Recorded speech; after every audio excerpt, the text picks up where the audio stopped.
1조입니다.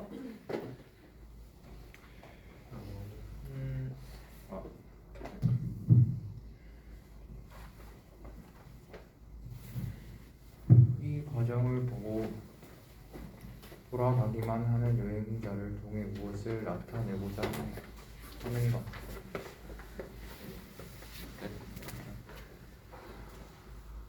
이 과정을 보고 돌아가기만 하는 여행자를 통해 무엇을 나타내고자 하는가? 그리고 두 번째는 제28쪽의 첫 번째 줄에 공정하라 이런 글입니다라는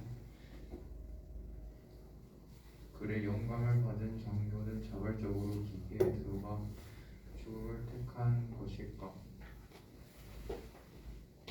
조용. 그리고 33쪽에 여행자가 데이터를 했다. 가능하면 기계 전체를 멈추게 하고 싶었다.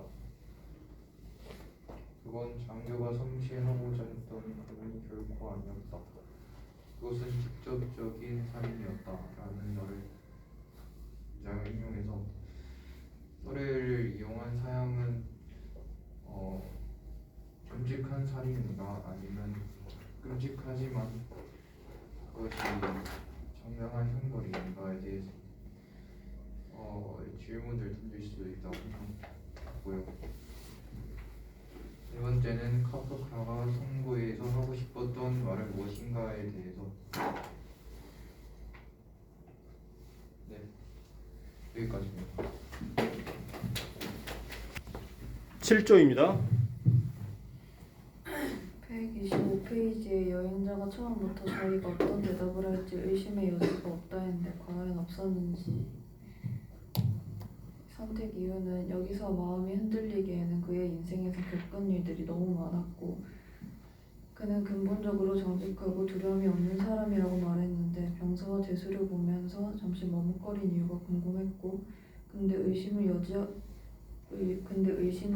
없기 때문에 결국 자기가 해야 될 말을 하는 것도 궁금해서 선택을 했습니다. 두 번째, 재판은 어떻게 평가하고 있을까는 여러 죄가 있는데 죄를 재판을 할 때 어떻게 재판이 되는지 궁금해서 선정을 했고요. 왜 장교는 자신을 희생하면서 여행자를 설득하려고 했나 해서 자신을 희생하는 방법밖에 없었는지가 궁금해서 선정을 했고요.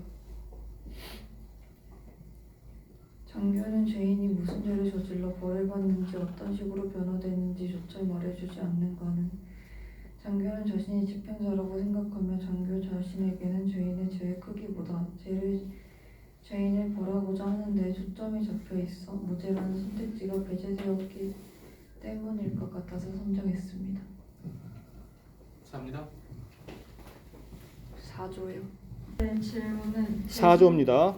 재수는 왜 자신을 변호할 기회가 없을까인데 재수라도 사람이고 인권이 있는데 유영지에서 재수는 자신이 어떤 죄를 지었는지조차 모르는데 벌을 받는 것을 보면서 의문이 들어서 질문을 하게 되었고 두 번째 질문은 장교는 왜 인간으로서 어떠한 수치심도 느끼지 못하는가인데 재수들의 인권이 존재하지 않는 잔인한 사형 집행 과정을 지켜보면서 즐거워하고 여행객에게 사용 기계에 대해서 어떠한 수치심도 느끼지 않고 자랑스럽게 이야기하는 것을 보고 질문을 던지게 되었습니다. 마지막 질문은 고작 졸았다는 이유만으로 이렇게까지 고통스럽게 처벌하는 게 정당한가인데 부초를 서다가 졸았다는 것에 대해서 충분히 다른 방법으로 제한을 줄 수 있다고 생각하는데 이렇게 고통스럽게 처벌하는 것을 정당하지 않다고 생각해서 질문을 던지게 되었습니다. 문제는 왜 누가 봐도 부당한 이런 벌을 하는 것인가? 예를 들면 우리 다 알지만 장팔장 빵 하나 훔쳤다는 죄로 알잖아요. 참 어떻게 보면 사소한 건데 엄청난. 근데 누가 봐도 엄청난 죄를 지었는데 미미한 처벌을 받는 경우도 많아요. 그렇죠? 자, 감사합니다. 여러 가지 후속 질문이 이어질 수 2조입니다. 네, 저희 조는 첫 첫 번째로 사형제도가 가진 문제점이 무엇일까 한데 설명 들었어요. 조금 뭐 큰 문제니까요. 네. 두 번째로는 사회집행으로 얻는 것은 무엇일까 하고 세 번째로는 아시죠? 이거 사형이죠.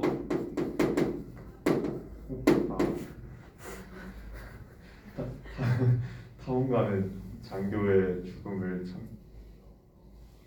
참견만 했을까 요청했고 네, 이건 다른 번역을 아마 참고하신 것 같아요. 우리 작품에서는 우리 판본에서 여행자로 되어 있잖아요. 조심하십시오.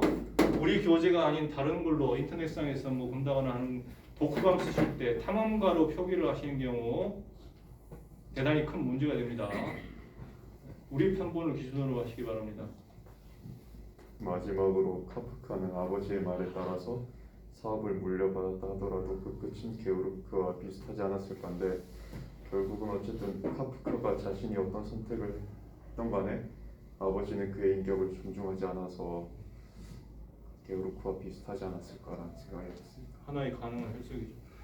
그 아까 그 탐험가의 문제 왜 문제가 되느냐면은 표절로 독후감이 표절로 오해받을 빌미를 여러분들이 제공하시는 거예요. 조심하셔야 합니다. 아시겠죠? 자신이 쓴 글이 아니라는 의심을 받으면 안 되겠죠. 그런 그 빌미를 아예 제공하지 말아주세요. 3조입니다. 저희는 첫 번째 선거에서 아버지의 의미는 무엇일까입니다. 이 질문을 선택한 이유는 페테르부르크의 그 친구가 될 수 있고 약혼녀일 수도 있고 나일 수도 있는 여러 개의 자아를 표현한 것 같아서 선정하게 되었습니다. 두 번째는 사형제도는 죄수의 인권을 존중하기 위해 폐지해야 하는가입니다. 이 질문이 현대사회에서 아직까지 중요한 문제라고 생각하였기에 선정하게 되었고 인권을 존중한다면 당연히 사형제도는 폐지해야 된다고 생각합니다. 세 번째는 아버지는 왜 거인일까입니다. 아버지를 큰 존재인 거인으로 비유하였고 지금은 많이 늙고 힘도 없어 기력도 많이 떨어져 있고 지금은 달라진 것 같다고 느꼈기에 거인이라고 생각하였습니다. 6조, 8조? 6조 나오세요.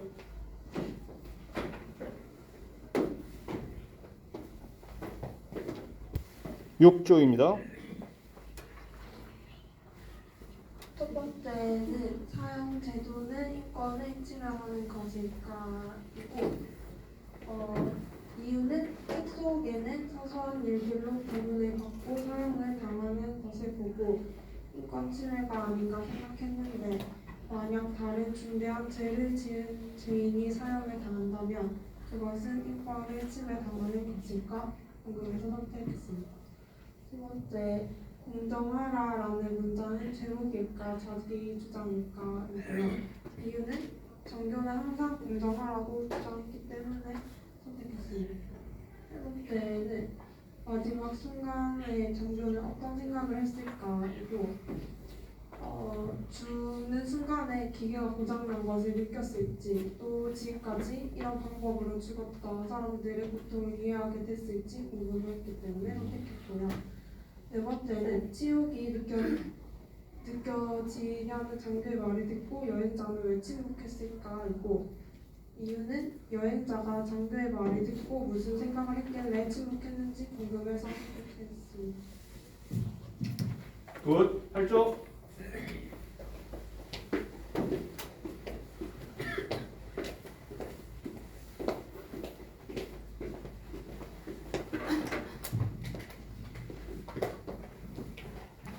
네, 8조입니다.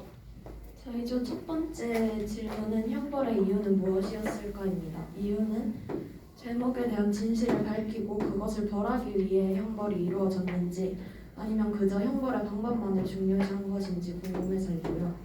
두 번째는 장교는 왜 죄란 의심의 여지가 없다라고 하였는가입니다.